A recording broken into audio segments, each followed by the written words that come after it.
الصلاة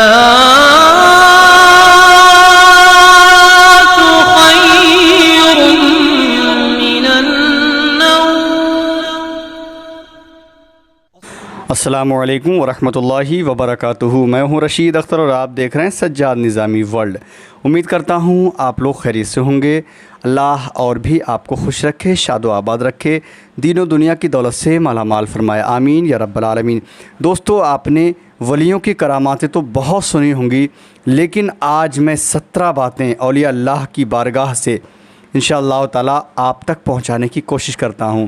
یہ 17 باتیں آپ اگر سن لیں گے تو انشاءاللہ آپ کا ایمان تازہ ہو جائے گا اور آپ اس ویڈیو کو بار بار دیکھیں گے انشاءاللہ تعالیٰ۔ اسی ویڈیو میں ایک آج اللہ کے ولی کا ذکر کرنے والا ہوں، اور حقیقت میں جو نسبت رکھتے ہیں ولی اللہ سے اور یعنی اللہ والوں سے، تو یہ سمجھیے کہ اللہ کے ولی کے پاس کتنی پاور ہوتی ہے، یہ شاید ہم نہیں جانتے ہیں، لیکن ہم کو جاننا بہت ضروری ہے، کیونکہ اللہ کے ولی کی اگر پاور ہم کو پتہ چل جائے تو انشاءاللہ تعالیٰ جو دنیاوی ہم آفتوں میں جو پریشان رہتے ہیں نا، تو انشاءاللہ اگر اللہ کے ولیوں کو ہم یاد کر لیں تو ہماری زندگی کی ہر پریشانی ختم ہو جائے گی۔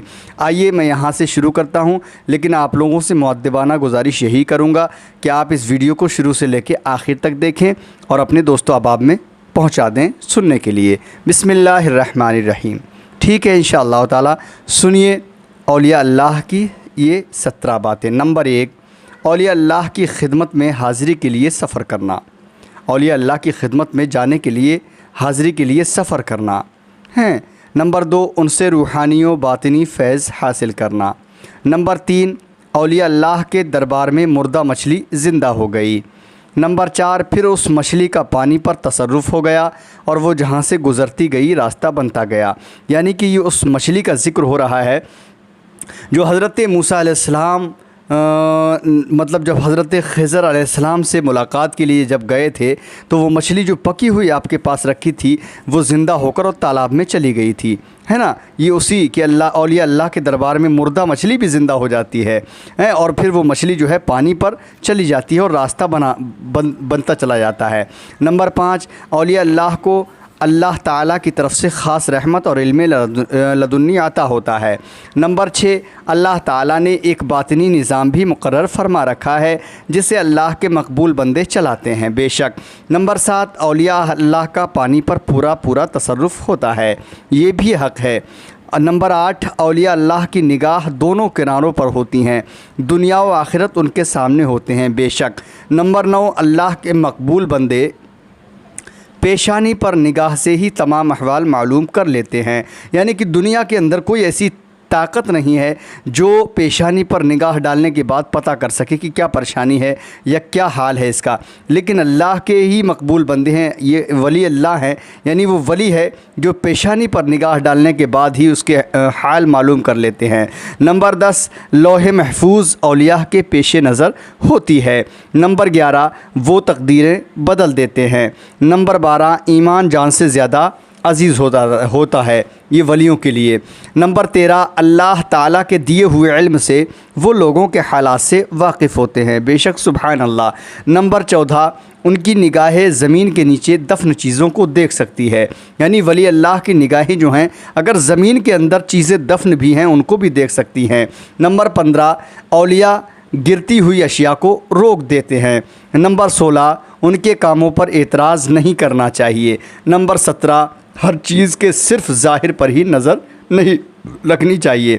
مندرجہ 17 باتوں کے علاوہ بھی اس سے بے شمار موتی نکلتے ہیں۔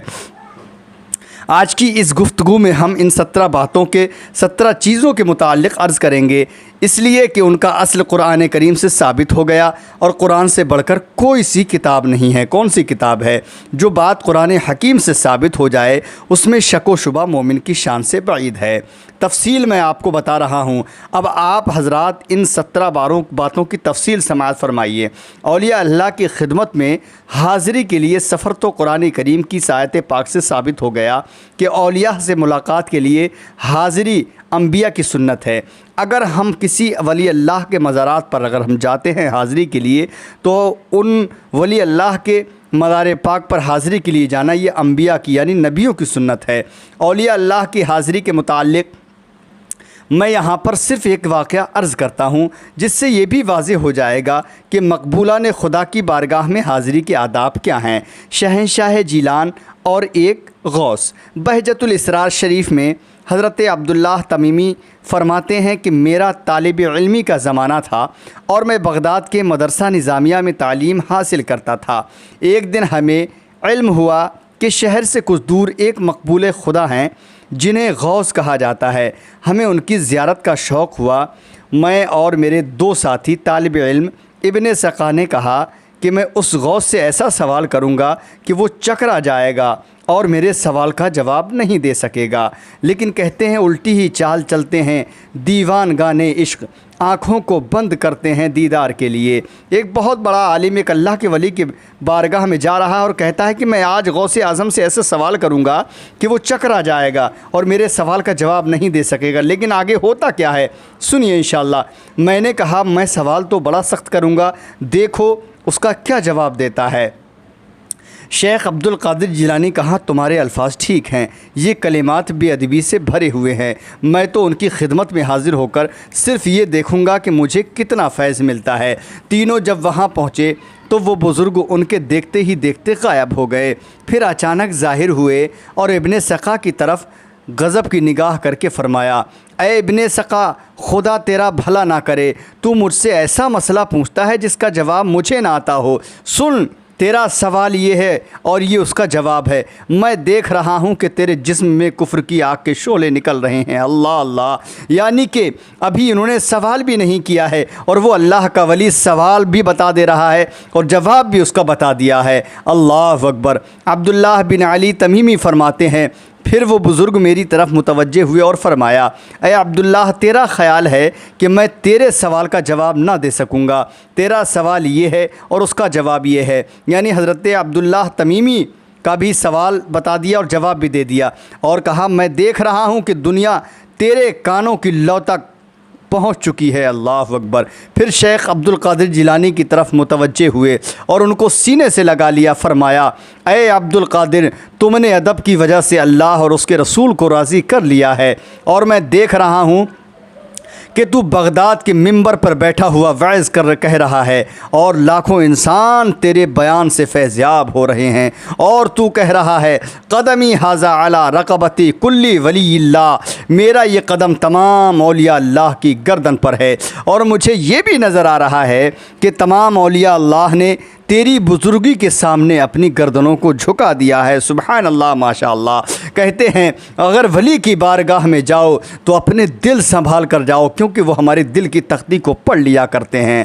یہ کہہ کر وہ بزرگ ہم سے پھر غائب ہو گئے، پھر ان کا کسی کو پتہ نہ چل سکا۔ حضرت عبداللہ کہتے ہیں کہ جس طرح اس غوث نے کہا تھا اللہ تعالیٰ نے اسی طرح کر دیا۔ ابن سقا ہر علم میں شاندار کامیابی حاصل کی، ساری دنیا میں اس کے علم کا چرچا ہونے لگا، بڑے بڑے عالم اس سے مناظرہ میں شکست کھا گئے۔ روم کے عیسائی بادشاہ نے اپنے تمام پادریوں کو جمع کیا اور ابن سقا کو مناظرہ کی دعوت دی۔ ابن سقا نے تمام پادریوں کو شکست فاش دی اور لاجواب کر دیا۔ بادشاہ اس صورتحال سے سخت پریشان ہوا۔ اچانک اس کی جوان بیٹی پر ابن سقا کی نظر پڑ گئی اور وہ اس پر عاشق ہو گیا۔ بادشاہ کو کہا کہ اپنی اس لڑکی کا نکاح میرے ساتھ کر دے۔ بادشاہ نے کہا اس شرط پر نکاح کر سکتا ہوں کہ تو اسلام کو چھوڑ کر عیسائیت قبول کر لے۔ ابن سقا نے فوراً اسلام کو خیر آباد کہہ دیا اور مرتد ہو گیا۔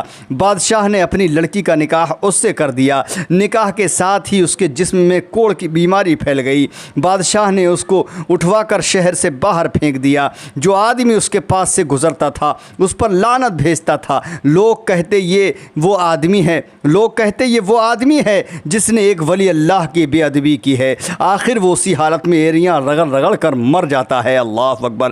اب آپ سن سکتے ہیں، سوچ سکتے ہیں، سمجھ سکتے ہیں کہ ایک اللہ کے ولی کی شان میں گستاخی کرنا کتنی بڑی بے ادبی ہے۔ یعنی اس نے گستاخی کی ابن سقا نے، یہاں تک کہ اس کو کوڑ کی بیماری ہو گئی اور وہ اسی حالت میں ایڑیاں رگڑ رگڑ کر مر جاتا ہے۔ مولانا جلال الدین رومی علیہ الرحمہ نے فرمایا جب اللہ تعالیٰ کسی کو ذلیل کرنا چاہتا ہے تو وہ پاک لوگوں پر تان شروع کر دیتا ہے۔ دعا کیجیے اللہ تعالیٰ اپنے مقبول بندوں کا ادب کرنے کی توفیق عطا فرمائے۔ ماں باپ کا بے ادب، استاد کا بے ادب، پیر کا بے ادب کبھی منزل مقصود تک نہیں پہنچ سکتا۔ میاں محمد صاحب رحمۃ اللہ تعالیٰ علیہ فرماتے ہیں، بے ادبا مقصود نہ حاصل، نہ درگاہ ڈھوئی تے منزل مقصود نہیں پہنچا، باج ادب دے کوئی۔ یعنی کہ اگر پیر کا بھی بے ادب ہے، گستاخ ہے، وہ بھی کوئی بھی منزل مقصود تک نہیں پہنچ سکتا۔ جو استاد کا اگر بے ادبی کرتا ہے وہ بھی کوئی کسی بھی منزل مقصود تک نہیں پہنچ سکتا۔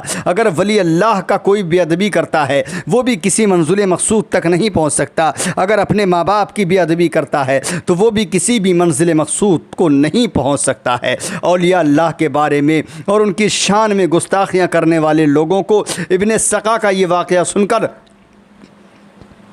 اللہ تعالیٰ سے خوف کرنا چاہیے۔ حدیث قدسی میں ہے، حدیث قدسی وہ ہوتی ہے جو کلام اللہ تعالیٰ کا ہو اور راوی مصطفیٰ صلی اللہ علیہ وسلم ہو۔ اللہ تعالیٰ فرماتا ہے، من عادی لی ولیا فقد آذنتہ للحرب، جس نے میرے ولی سے دشمنی کی میں اسے جنگ کا چیلنج دیتا ہوں۔ بھلا اللہ سے کون جنگ کر سکتا ہے؟ عبداللہ تمیمی فرماتے ہیں کہ جس طرح اس غوث نے فرمایا تھا، میں نے دیکھا ابن سقا پر اسی طرح گزری۔ معلوم ہوا کہ اولیاء اللہ کے منہ سے جو بات نکلتی ہے اسی طرح ہو کر رہتی ہے۔ نگاہ مرد مومن سے بدل جاتی ہیں تقدیریں، جو ہو ذوق یقین پیدا تو کٹ جاتی ہیں زنجیریں۔ میں بس دوستو اتنا بتانا چاہتا ہوں کہ ولی اللہ کی بارگاہ میں جاؤ تو اپنے دلوں کو سنبھال کر جاؤ، کیونکہ ولی اللہ دلوں کو پڑھ لیا کرتے ہیں۔